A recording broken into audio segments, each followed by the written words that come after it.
እነዚህ ሁለት ሰዎች የአገሪቱ አንደኛና ሁለተኛ ሰዎች ናቸው። እነዚህ ሁለት ሰዎች የአንድ መንግስት ኃላፊዎች ናቸው። እነዚህ ሁለት ሰዎች በአንድ ሀገር የሚኖሩም ናቸው። እነዚህ ሁለት ሰዎች ይህንን ሁለት ንግግር የተናገሩትም በአንድ ሰሞን ነው። እነዚህ ሁለት ሰዎች እንዲህ ያለ ሁለት ነገር የሚናገሩት አንድ መንግስት ስላላትም ሀገር ነው። ፊልድ ማርሻል ብርሃኑ ጁላ በጦር ኤታማዦር ሹምነት የሚመሯት ሀገር የመከራና የሰቆቃ ሀገር ነች በሚል የምትገለጽ ነች። አብይ አህመድ የሚመሯት በጠቅላይ ሚኒስትርነት አስተዳድራታለሁ የሚሏት አገር ደግሞ እያማረባት ያለች ነች። የብርሃኑ ጁላ ንግግር በደንብ የተብራራ ነው። ኢትዮጵያ ማለት ስርዓት አልበኝነት የነገሰባት ሀገር ነች። ኢትዮጵያ ማለት ለፊልድ ማርሻሉ ሰላምና ልማት የጠፋባት ምድር ነች። ለእኒሁ ኤታማዦር ሹም መንግስታቸውና ሀገራቸው ዳር ድንበር መከላከል የማይችሉ ናቸው። በብርሃኑ ጁላ አይን ኢትዮጵያ ሉዓላዊነቷን ያጣች ነች። በብርሃኑ ጁላ አገላለጽ አገሪቱ እርስ በርሱ የሚተላለቅ ማህበረሰብ ያለባት ሀገር ነች። እኒሁ ፊልድ ማርሻል እንደበየኑት ኢትዮጵያ የውጭ ጠላት እንደፈለገ ገብቶ ዜጎቿን የሚያጫርስበት የሞት የመከራና የሰቆቃ ሀገር ነች። ጠቅላይ ሚኒስትሩ የሚሉት ደግሞ ሌላ ነው። ኢትዮጵያ ማለት ሌሎች ሀገራት ሁሉ እየወረዱ እሷ እየወጣች ነው። በውጭ የሚኖሩ ኢትዮጵያውያን የሚኖሩባቸው ሀገራት ሁሉ እየወረዱ ስለሆነ ኢትዮጵያም እያደገች ስለሆነ ወደ ኢትዮጵያ እንዲመለሱ የሚጋብዙባት ነች። ወደ ቤታችሁ መመለስን ማሰብ የምትጀምሩበት ጊዜ ደርሷል። በማንኛውም መመዘኛ እያደገ ያለ ሀገርና እየወደቀ ያለ ሀገር ውስጥ ለመኖር ምርጫ የትኛው ተመራጭ እንደሆነ አይመከርም። በአብይ አህመድ መመዘኛ ኢትዮጵያ እያማረባት በውጭ የሚኖሩ ኢትዮጵያውያን ሁሉ ከሚኖሩባቸው አገራት እየላቀች ነው። እንደ እርሳቸው አባባል ከስዊድንና ኖርዌይም ከአውሮፓና አሜሪካም እንዲሁም ከካናዳ ይልቅ አብይ አህመድ በጥቂት ዓመታት ውስጥ ሚሊዮኖችን ገድለው ጭጭ የሚያደርጉባት ኢትዮጵያ ትበልጣለች። በ8 ዓመታት ውስጥ አገሩን ወደ ቀውስ ከተው ከጉለሌና ከቦሌ ከኮተቤና ከዓለም ገና የማይታለፍበትን ሁኔታ የፈጠሩበት ምድር ከለንደንም ከፓሪስም ከዋሽንግተን ዲሲም ይበልጣል እያሉ ነው። አሁን መጠየቅ ያለብን ኢትዮጵያ የትኛውን ትመስላለች የሚለውን ነው። ጠቅላይ ሚኒስትሩ የሚናገሩትን ወይስ ኤታማዦር ሹሙ የሚተነትኑትን?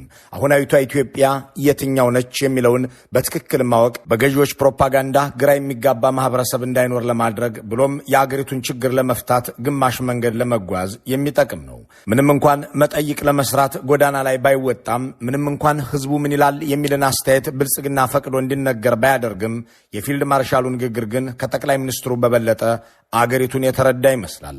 በጸጥታ፣ በኢኮኖሚ፣ በፖለቲካ፣ በዲፕሎማሲ በሉዓላዊነት የወደቀች ሀገር ነች ብለው ያምኑና ጥቅልል ባለ ቋንቋ ሲገልጹት የሞት የመከራና የሰቆቃ አገር ነች በማለት ነው። የሞት የመከራና የሰቆቃ አገር እንደሆነች መወሰድ ይገባዋል። ፊልድ ማርሻሉ ይህንን ንግግር መጀመሪያ አስበውበት በመቀጠል በጽሑፍ እንዲሰፍር አድርገውት በመጨረሻም በአደባባይ ያነበቡት ነው። እንደሌላው ጊዜ በድንገት ያመለጣቸው ጉዳይ አይደለም። ደግሞም ፈረንጆቹ ቴክ ዘ ቡል ባይ ዘ ሆርንስ እንደሚሉት ወይፈንን በቀንድ መያዝ አይነት ጀመሩ እንዴ የሚያስብለው የኤታማዦር ሹሙ ንግግር እየታመስን ነው ከደርግ ዘመን በባሰ እልቂት ውስጥ ነን ካሉት ከጄኔራል አለምሸት መግለጫ ጋር ሲዳመር ወታደሮቹ ችግርን ማመን ጀመሩ ወይ ያስብላል። ችግርን ማመን ለመፍትሄ አንድ እርምጃ ቢሆንም ብልጽግና የሚኖርበት የምናብ ዓለም ግን አገርን በየማለዳው ወደ አዳዲስ መዓት የሚከት ሆኖ ዘልቋል። አንድ ኤታማዦር ሹም አገሩን የሞት የመከራና የሰቆቃ አገር ነች ብሎ ሲደመድም ምን ማለት ነው የሚለውን መጠየቅ ብርሃኑ ጁላንና መስሪያ ቤታቸውን እንዲሁም አገሪቱንና መንግስቱን ለመረዳት ይረዳል። አንድ የጦር ኃይሎች ጠቅላይ ኤታማዦር ሹም ቺፍ ኦፍ ስታፍ የአገርን መከላከያ ሉዓላዊነትና ደህንነትን ለመጠበቅ የመጨረሻው ከፍተኛ ኃላፊነት የሰነቀ መሪ አገሩን የሞት የመከራና የሰቆቃ አገር ነች ብሎ ሲደመድም ንግግሩ ከፖለቲካዊ መግለጫነት ባለፈ ጥልቅና አሳሳቢ የሆኑ ወታደራዊ ስነ ልቦናዊና ስትራቴጂካዊ ትርጉሞችን ይይዛል። በታሪክ ውስጥ በጦርነት በከባድ ቀውስ ወይም በአገራዊ ውድቀት ወቅት የጦር ኃይሎች መሪዎች ወይም ከፍተኛ ወታደራዊ አዛዦች እንዲህ ያለ ፍጹም ተስፋ የመቁረጥ አስከፊ እውነታን የማመን ወይም አገራቸው ወደ ጥፋት እየሄደች መሆኑን የሚገልጽ ድምዳሜ ላይ የደረሱባቸው ታዋቂ ማረጋገጫዎች አሉ። ብዙውን ጊዜ እንዲህ ያሉ ንግግሮች የሚደመጡት የመጨረሻው የሽንፈት ምዕራፍ ላይ ሲደረስ፣ ከፖለቲካ መሪዎች ጋር ከፍተኛ መቃቃር ሲፈጠር ወይም የቀውሱ ስፋት ከአቅም በላይ ሲሆን መሆኑን ታሪክ ያስረዳል። የጀርመን ጦር ኃይሎች ጠቅላይ ኤታማዦር ሹም የነበሩት ጄኔራል ሉድቪግ ቤክ አዶልፍ ሂትለር አገሪቱን ወደ ሁለተኛ ዓለም ጦርነት እየገፋፋት መሆኑን ሲረዱ በጽኑ ተቃወሙ። ቤክ ለአገራቸው የሚጠብቃትን መከራና ሰቆቃ አስቀድመው ተረድተው ነበርና ሂትለር የሚከተለው መንገድ ጀርመንን ፍጹም ወደሆነ ወታደራዊና ስነ ምግባራዊ ውድቀት እንደሚወስዳት፣ ይህ ጉዞም ለአገሪቱ የሞትና የጥፋት መንገድ እንደሆነ ገልጸው ነበር። ይህንን ካሉ በኋላ ሁኔታውን መለወጥ እንደማይችሉ ስለተረዱ ከስልጣናቸው በፈቃዳቸው ለቀቁ። በኋላም ሂትለርን ለመግደል በተደረገው የ1944 ሴራ ላይ ተሳትፈዋል ተብሎ ተጽፎላቸዋል። እስካሁን ድረስ ብርሃኑ ጁላ እንደ ጄኔራል ቤክ ስልጣንን በገዛ ፈቃዳቸው አልለቀቁም። አምባገነንና ጦረኛ አለቃቸውን ለመቃወምም ለማስወገድም እንደ ቤክ ድፍረትን አላሳዩም። እንደ ጀርመናዊ ጄኔራል ግን አደጋ ውስጥ መሆናቸውን ማመን ጀምረዋል። በቪየትናም ጦርነት ወቅትም የአሜሪካ ጦር ዋና አዛዥ የነበሩትና በኋላ የጦሩ ጠቅላይ ኤታማዦር ሹም የተደረጉት ጄኔራል ዌስት ሞርላንድ በጦርነቱ ማብቂያ አካባቢ ለአሜሪካ መንግስት ባቀረቡት የሚስጥር ሪፖርትና በግል ማስታወሻቸው ላይ ጦርነቱ መፍትሄ የሌለው መሆኑን በመግለጽ አገራቸው ውርደትን ሳትከናነብ መፍትሄ እንዲፈለግ ሲያሳስቡ ነበር። ጦርነቱ ቪየትናምን የማያልቅ የሞት የደምና የሰቆቃ ምድር እያደረጋት ነው ብለውም አሜሪካ በዚያ ዙሪት ውስጥ መውደቋን፣ ወታደራዊ ድል ማምጣት የማይቻልበትን ደረጃ ላይ መደረሱን በተዘዋዋሪ አምነው ነበር። ኢትዮጵያዊ ፊልድ ማርሻል እንደ አሜሪካዊ ጄኔራል የተሟላ ድፍረትን ተላብሰው ጦርነቱ መፍትሄ የለውም ባይሉም ከ2010 ወዲህ ቀውስ ውስጥ ገብተናል በማለት የአብይ አህመድ ወደ ስልጣን መምጣት ጦርነት እየፈለፈለ አገርን ቀውስ ውስጥ እንደከተተ አምነዋል። በ2010 ዓ.ም ለውጥ በኋላ የተለያየ ጭንብል ለብሰው ጭንብል ለባሾች ያሉትን ነገር ትተን 2010 ባሉት ጉዳይ በዚያ ጊዜ መቁጠሪያ ላይ እንስማቸው። ሀገር በሞትና በሰቆቃ ውስጥ እንዳለች አበክሮ መግለጽ፣ ሰራዊቱ ወደፊት ለሚወስዳቸው ማናቸውም ወታደራዊ እርምጃዎች ቅድመ ሁኔታና ምክንያት ማዘጋጃ መንገድ እየፈለጉ ነውን የሚለውንም ጥርጣሬ እንትወው። ይህንን ጉዳይ ብርሃኑ ጁላ ብለውት ያልሆነላቸው ቢያንስ በዚሁ ኃላፊነት ከ5 ዓመት በላይ ተዋግተው ማሸነፍ ያልቻሉ ናቸውና ሌላ ወደ ውጊያ በመምራት የመጨረሻውን ውርደት ወይም ዳግማዊ ምርኮ ሰግተዋል የሚለውንም ግምት እንዝለለው። ፊልድ ማርሻሉ በኢትዮጵያ መከላከያ ውስጥ በተለያየ መልክ ረዥም ዘመን በመቆየት በአሁኑ ወቅት የሚበልጣቸው የለም። ይሁን እንጂ ቀደም ሲል የጠቀሱትን የሞት የመከራና የሰቆቃ አገር ነች የሚለውን የኢትዮጵያን ሕይወት የሚያስቀምጡት ከ2010 ወዲህ ከአብይ አህመድ የስልጣን መምጫ ዘመን ወዲህ ያለውን ነው። ደግሞም ሰቆቃዊ ኢትዮጵያ በሁሉም መስክ የሚገለጽ መሆኑን ጽፈው ባነበቡበት ማብራሪያ በግልጽ ይነገራል። ኢትዮጵያ ስርዓት አልበኝነት የነገሰበት ነው በማለትም ትገለጻለች። ስርዓት አልበኝነት የነገሰበት ፊልድ ማርሻሉ አልሳቱም። ስርዓት አልበኝነት ነግሶ አውቶቡስ ሙሉ ህዝብ አዲስ አበባ አፍንጫ ላይ ይታገታል። ስርዓት አልበኝነት ነግሶ ባለሀብቶች እስር ቤት ይከፍታሉ። ስርዓት አልበኝነት አይሎ አውራ ጎዳናዎች ላይ ታጣቂዎችና ልዩ ልዩ ቡድኖች ኬላ ያቆማሉ። ስርዓት አልበኝነት ስላለም ሰዎችን መንግስት ዓይንና አፋቸውን እየሸፈነ ይሰውራል። ስርዓት አልበኝነት በርክቶ የአገሪቱ ጠቅላይ ሚኒስትር ስልጣኔን ለመታደግ በ2 እና 3 ሳምንት ውስጥ ሚሊዮን ሚሊሻ ሰብስቤ $10 ቢሊዮን የአገር በጀት መልሼ እዋጋለሁ እያሉ ቀጥለዋል። ይህ ፊልድ ማርሻሉ አሳምረው ያመኑት የኢትዮጵያ መልክ ነው። አብዛኛው ህዝብ የሚኖርበት ብርሃኑ ጁላ ስርዓት አልበኝነት የነገሰበት ያሉት የኢትዮጵያ ጉዳይ ነው። እሳቸው ሲቀጥሉ ኢትዮጵያ ስርዓት አልበኝነት የነገሰባት ብቻ ሳትሆን ሰላምና ልማትም የጠፋባት ነች በማለት ነው። ሰላምና ልማት የጠፋበት ሰላምም ልማትም ጠፍቷል የሚሉት ፊልድ ማርሻሉ አሁንም የወይፈኑን ቀንድ ይዘዋልና ልክ ናቸው። በአሁኑ ወቅት በአማራ በኦሮሚያና ትግራይ ክልል የሚሰራ ሆስፒታል፣ ትምህርት ቤት ወይም አንዳች ፋብሪካ የለም። በእነዚህ አካባቢዎች ማለትም አብዛኛው የአገሪቱ ህዝብ በሚኖርበት አካባቢ 1 ኪሎ ሜትር መንገድ አንዲት ጤና ጣቢያ እየተሰራ አይደለም። ይህንን ኢትዮጵያ እያማረባት ነው የሚሉት ጠቅላይ ሚኒስትሩ ደፍረው አይናገሩትም። ፊልድ ማርሻሉ ግን ልማትም ሰላምም የለም ይላሉ። ሰላም የለም ሲሉ ደግሞ በጣም ልክ ናቸው። ራሳቸውን እያታለሉ እንጂ የአገሪቱ ሰላም ከየት ተነስቶ ወዴት እንደተንኮታኮተ፣ እንደሳቸው ያሉ ኦህዴዶች ምን አይነት ሀገር እንደተረከቡ፣ አሁን ምን አይነት ሀገር እየመሩ እንደሆነ ከእሳቸው በላይ የሚያውቅ የለም። ከ90 በላይ ክፍለ ጦር፣ ኮማንዶ፣ አየር ኃይልና ሚሊሻ እንዲሁም ድሮንና ሜካናይዝድ በአገሪቱ አርሶ አደር ቀይ ሲተረማመስ፣ በአገሪቱ ህዝብና መሰረተ ልማት ገላ ላይ ሲከሰከስ እንደሚውል አዛዡ ራሳቸው ናቸውና ሰላምም የለም ሲሉ ልክ ናቸው። የመከላከያ ሰራዊቱ ዋና ዓላማ የአገርን ሰላምና ህልውና ማረጋገጥ ነው። የጦርነቱ መሪ አገሪቱ በመከራና በሰቆቃ ውስጥ መሆኗን ሲያውጅ ይህ በተዘዋዋሪ መንገድ እሱ የሚመራው ተቋም ወይም አጠቃላይ የአገሪቱ የደህንነት መዋቅር ዋና ተልእኮን መወጣት አለመቻሉን ወይም ሁኔታዎች ከተቋሙ አቅም በላይ መሆናቸውን ማመን እየጀመረ መሆኑን ታሪክና ፖለቲካ ይናገራል። እንዲህ ያለውን ሐቋን የመጋፈጥ ነገር ፖለቲካ ብሊክ ሪያሊዝም ሲል ይጠራዋል። የጦር መሪዎች ከመጋረጃ ጀርባ ያለውን ለህዝብ በይፋ የማይነገረውን እውነተኛና አስከፊ የአገር ገጽታ ማለትም የምጣኔ ሀብት መውደቅ፣ የሰራዊት መድከም ወይም የማህበራዊ መዋቅር መበጥበጥ በሚገባ በተረዱ ጊዜ የአገሪቱ ውድቀት የመጨረሻው ደረጃ ላይ ደርሷል ብለው መጠቋቆም ይጀምራሉ። አሁንም ታሪክ ስናገላብጥ ከምናገኛቸው ወራሪ ሰራዊቶች መካከል የጀርመን አንዱ ነውና ምሳሌ ይሆነናል። በአንደኛው የዓለም ጦርነት ወቅት የጀርመንን ሰራዊት የመራው ኃላፊ ጀነራል ኤሪክ ሉደንዶርፍ ይባል ነበር።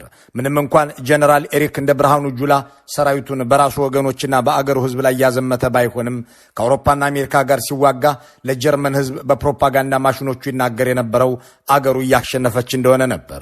የአገሪቱ ባለስልጣናትም ጦርነቱን እያሸነፍን ነው፣ ለፍጹም ድል የቀረን ጥቂት ጊዜ ብቻ ነው ይሉ ነበር። ነገር ግን ከጀርመን ጦር በስተጀርባ የነበረው የምጣኔ ሀብት መውደቅ፣ የህዝቡ መራብና የሰራዊቱ መዛል ለጦር መሪዎቹ ግልጽ ያደረገው ቀዳሚው እሱ ሰው ነበር። ለዚያውም በዘውድ ምክር ቤት ስብሰባ ላይ ቀርቦ ጀርመን በአስቸኳይ የተኩስ አቁም ስምምነት አድርጋ ከና አሜሪካ ጋር ካልተፈራረመች በቀር ግንባር ሰራዊታችን ሙሉ በሙሉ እንደሚፈርስና አገሪቱ ወደማታገግምበት ጥፋት እንደምትሄድ ይታወቅልኝ ሲል በይፋ ተናገረ።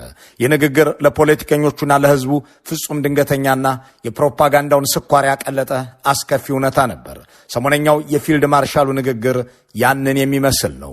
ደፍረው እንደራደር ባይሉም የወይፈኑን ቀንድ ለመጨበጥ ግን ጆሮው ጋር እየደረሱ ይመስላል። ሲቀጥሉም ዳር ድንበር መጠበቅ አልቻልንም ይላሉ። ዳር ድንበር መከላከል የማይቻልባት አገር የአንድ አገር ሰራዊት ዋና ስራው የአገሪቱን ብሔራዊ ጥቅም የሰማይና የምድር ወሰን መጠበቅ ነው። የኢትዮጵያ መከላከያ ዋና ስራም ይኸው ሊሆን እንደሚገባ በህገ መንግስት ሳይቀር ተደንግጎለታል። ይሁን እንጂ የአገሪቱን መከላከያ ከኢትዮጵያ አልፎ ለሌሎች አፍሪካውያን ሰላም ማስከበር የተረፈውን ጦር ከተከበረበት ማማ ወርደው በየሰፈሩ ሲገድልና ሲሞት ሲማረክና ሲቆስል የሚውል ሚሊሻ ያደረጉት እነ ፊልድ ማርሻል ብርሃኑ ጁላ ናቸው። የአገሪቱን ህዝብና ድንበር መጠበቅ ትተው የአብይ አህመድ የስልጣን ዘበኛ ለመሆን የፈቀዱ ጀነራሎችም ኢትዮጵያ ማለት የጠቅላይ ሚኒስትሩ ወንበር ብቻ እንዲመስላቸው ተደርገው ፊልድ ማርሻሉ እንዳሉት አገሪቱ ሉዓላዊነቷን ሁሉም ጎረቤቶቿ የሚደፍሩት ሆነው አረፈው። የጅቡቲ ድሮን በኢትዮጵያ ውስጥ ገብቶ የሚገድልበት፣ የኤርትራ ጦር በግብዣም ጭምር ኢትዮጵያውያንን የሚገድል የሚደፍርና የሚዘርፍበት፣ አልሸባብ ድንበር ጥሶ የሚገባበትና ኢትዮጵያውያንን የሚገድልበት፣ የደቡብ ሱዳን ኃይሎች በኢትዮጵያ ውስጥ አንድ ወረዳ ሙሉ ከነዋና ከተማው ጠቅልለው የሚወስዱበት፣ የሱዳን ጦር በጠቅላይ ሚኒስትሩ እየተጋበዘም ጭምር የኢትዮጵያን አርሶ አደሮች እያፈናቀልና እየገደለ የሚኖርበት፣ የኬንያ ጦር በታሪኩ ለመጀመሪያ ጊዜ በኢትዮጵያ ግዛት ገብቶ ግድያ የሚያደርግበት ዘመን የታየው በዚሁ ብርሃኑ ጁላ ኤታማዦር ሹም አብይ አህመድ ጠቅላይ ሚኒስትር በሆኑበት ዘመን ነው። ፊልድ ማርሻሉ ይህ ነገር እያሸማቀቃቸው የመጣ ይመስላል። ጠቅላይ ሚኒስትሩ ግን የኢትዮጵያ ሉዓላዊነት ለመከላከል አንድም ጥይት አልተኮስኩም በማለት ይኮሩበታል። በ100 ዓመት ጊዜ ውስጥ 7 ዓመት ሙሉ ከአንድም ጎረቤት ጋር ያልተዋጋ ብቸኛው መንግስት የኛ መንግስት ነው። ባለፉት 7 ዓመታት ከየትኛውም ጎረቤት ጋር አንድ ጥይት አልተኮስም። አገሩ ስትወረር ሰራዊቱን በኢትዮጵያውያን ሴቶች ገላ ላይ እንዲውል ያደረጉት፣ ዳር ድንበር መከላከልን ትቶ ሉዓላዊነትን ከማስከበርም ወጥቶ ሕፃንና እናት ሲገድል እንዲከርም ላደረጉት አብይ አህመድ ባለፉት 100 ዓመታት ኢትዮጵያ ጎረቤቶቿ የከፈቱባትን ወረራ መከላከሏ የሚወገዝ ነው። አገርን ለመከላከል አንድም ጥይት አለመተኮስ ደግሞ የሚያስደስትና የሚያኮራ በአደባባይም የሚነገር ነገር ነው። እንዲህ ያለው ጉዳይ ግን ብርሃኑ ጁላን ማሸማቀቅ የጀመረ ይመስላል። በየአቅጣጫው የተወረረ አገር እንዳላቸው የገባቸው ኤታማዦር ሹሙ ኢትዮጵያ ሉዓላዊነቷን ያጣች ነች ሲሉ ይገልጿታል። ሉዓላዊነቷን ያጣች፣ እርስ በርሱ የሚተላለቅ የውጭ ጠላት እንደፈለገ ገብቶ ዜጎቿን የሚያጨርስበት፣ በትክክል ኢትዮጵያ ሉዓላዊነቷን አታ እርቃኗን ቀርታለች። የግዛትና የወሰን ሉዓላዊነቷን ብቻ ሳይሆን የፖሊሲ ሉዓላዊነቷም ተገሶ ለአይኤምኤፍ በይፋ ከተሸጠች 3 ዓመት ደፍናለች። እናም ፊልድ ማርሻሉ ይህንንም ሲሉ ልክ ናቸው። የውጭ ጠላትም ወደ ኢትዮጵያ ሰተት ብሎ ገብቶ ከአልሸባብ እስከ ሻቢያ ተጋብዞም ተጠርቶም ራሱም ወስኖ ዜጎችን ከመንግስት ወገን ሆኖ ገድሏል። ፊልድ ማርሻሉ ይህ ተገልጦላቸዋል። ሉዓላዊነታችን ተገርስሶ የውጭ ጠላት መጫወቻ ሆነናል የሚለውን በአጽንኦት ገልጸውታል። ጠቅላይ ሚኒስትሩ ግን ድሃ ሀገር ሉዓላዊነት የለውም ባይ ናቸው። ስንዴ እየለመነ ሉዓላዊ ነኝ ማለት አይቻልም በማለትም ሉዓላዊነትን የሚያህል ግዙፍ ጉዳይ ከመብላትና መጠጣት ጋር ያገናኙታል። ልመና ይሳካልኛል ያሉት ልመና ዕጣ ክፍሌ ነው ያሉት እርሶ እንጂ የኢትዮጵያ ሕዝብ አይደለም። የኢትዮጵያ ሕዝብ ከአባቶቹና ከአያቶቹ የወረሰው አንጀቱን አስሮ ያለ ስንቅ በባዶ እግሩ ያለ ጫማ ተዋግቶ አገሩንና ሉዓላዊነቷን ማስከበር ነው። የአገሪቱ ሕዝብ የአገሩን መሪዎች የሚያውቃቸው እንዳይሜፍ ካሉ ኃይሎች ጋር ተፋልመው የአገራቸውን የፖሊሲ ሉዓላዊነት ሲያስጠብቁ እንጂ አገርን በ4 ቢሊዮን ዶላር ሸጠው ሲገቡ አይደለም በሚል ድፍረት ለመናገር ጫፍ ላይ ያለ የሚመስለው የፊልድ ማርሻሉ ቋንቋ የተምታታ አይደለም። ሉዓላዊነቷን ማስከበር የማትችል የውጭ ጠላት እንደፈለገ የሚገባባት እንደሆነች ይናገራሉ። ሉዓላዊነቷን ያጣች እርስ በርሱ የሚተላለቅ የውጭ ጠላት እንደፈለገ ገብቶ ዜጎቿን የሚያጨርስበት የሞት የመከራና የሰቆቃ አገር እንደሆነች መወሰድ ይገባዋል። ከዓመታት በፊት ድንበር ጥሰው በመግባት የኢትዮጵያ ሉዓላዊነት ተዳፍረዋል እየተባለ በጠቅላይ ሚኒስትሩ ደረጃ በፓርላማ ይነገርላቸው የነበሩ በኦጋዴን ተሽሎክልከው የገቡ የፈረንጅ ጋዜጠኞች ነበሩ። ለዘንድሮው ጠቅላይ ሚኒስትር ግን ሉዓላዊነት የሚመነጨው ከ4 ኪሎ መንበርና ወንበር ላይ ብቻ ነው። ጠቅላይ ኤታማዦር ሹሙ በበኩላቸው እየገባቸው ይመስላል። ኢትዮጵያ ዳር ድንበሯን ማስጠበቅ የማትችል የተደፈረች የውጭ ጠላት እንዳሻው የሚያደርጋት ለዜጎቿ የመከራና የስቃይ ምድር እንደሆነች ማመን ጀምረዋል። የቀራቸው ነገር የመፍትሄው አካል መሆን ብቻ ይመስላል።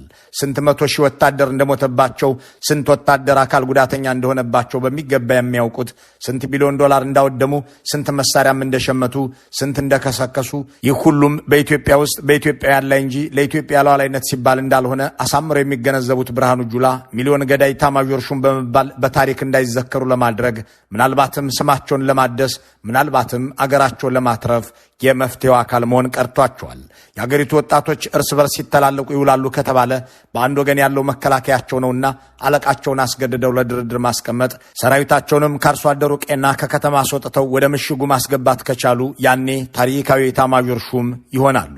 በተቃራኒው ግን እየተዋጉና እየወጉ ከቀጠሉ የአገር ቁልቁለትም ከተፋጠነ ታሪካቸው አንድ ብርሃኑ ጁላ የሚባል የደርግም የኢህአዴግም የአብይ አህመድም ወታደር ነበር።